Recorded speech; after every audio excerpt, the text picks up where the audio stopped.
Dear Jesus, I know that like every other human that has ever walked this earth, it is impossible to come back from the dead.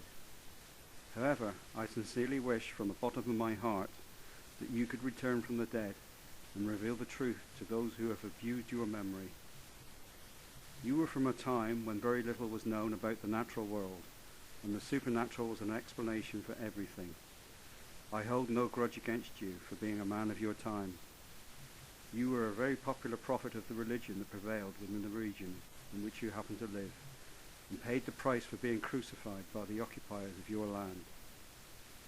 But, dear Jesus, maybe you would wish never to come back should you become aware of the sheer magnitude of horrific actions that have been carried out in your name. Dear Jesus, as you know, there are absolutely no contemporary writings of your life, and as a result your life story was passed on by hearsay, and the earliest account of your life was decades after your death. Thus much has been attributed to you, which you, of all people, would surely know as being untrue. You would spot this straight away, as the accounts of your life and death contradict each other. Indeed, a committee of mere mortals, aren't we all, decided to get together and omit many gospels on your life that didn't fit the model of you to which they aspired. From this censorship was born a book known as the New Testament. My dear Jesus, you were attributed with being born of a virgin, being your own father, turning water into wine, and coming back from the dead. I'm sure it would raise a wry smile on your face should you read these accounts. Curiously, there is no attempt to describe your years between childhood and adulthood. Dear Jesus, I suspect that you were a learned man, and would recognize these deeds that were attributed to you as having come from earlier religions. It is not your fault. You have no control of what is written about you after your death. It looks very much like you have been manipulated to fulfill a so-called prophecy. Dear Jesus, even your looks have been manipulated. Because there are no contemporary reports of your appearance, your image has been fabricated into many differing formats.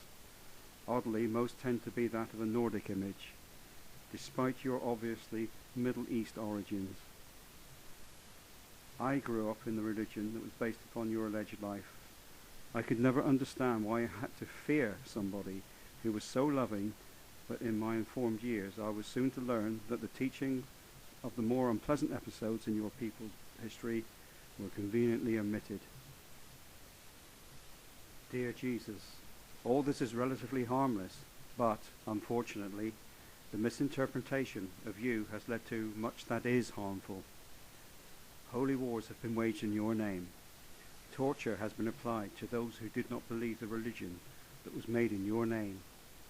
Your people, the Jews, have been blamed for your death and subsequently persecuted through the ages, culminating in an attempt of mass extermination almost 2,000 years after your death by a follower of the religion that has been foisted upon you.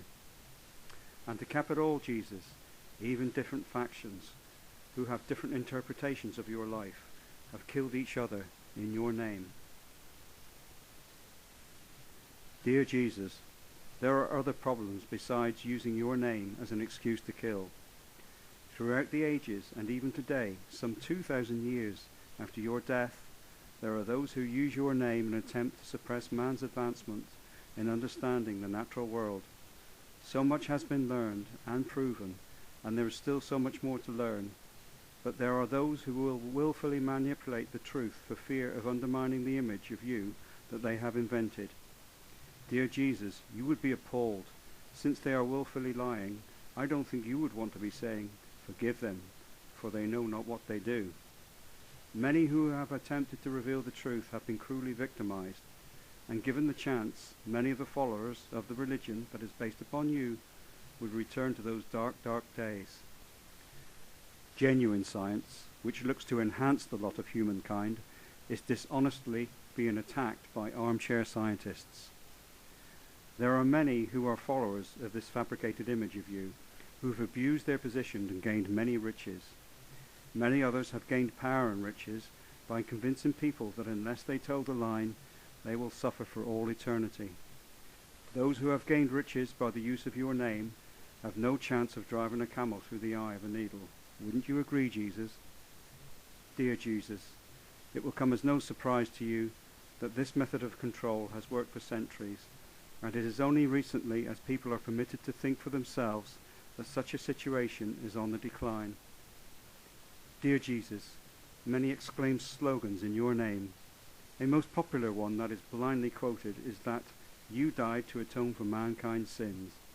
When pushed, no follower of this false religion has ever been able to explain that statement. Dear Jesus, sin is as bad as it ever was, in your time and even prior to your time, but many have put a burden on the memory of your name. Dear Jesus, there are many who are convinced that you will return, this time as a warrior, which explains why many of your followers cherish their firearms so much. They are itching for a fight. They even claim to know the result, so what is the point? Because of your alleged second coming, many have little regard for this most beautiful world of which you were once a part, in the misguided belief that it will be destroyed anyway. So, dear Jesus, although it can never happen, I sincerely wish you could come back and reveal the truth behind your life and inform all those misguided followers that you were just a regular guy who would be appalled at that which has been done and is being done in your name. May your molecules have been put to good use.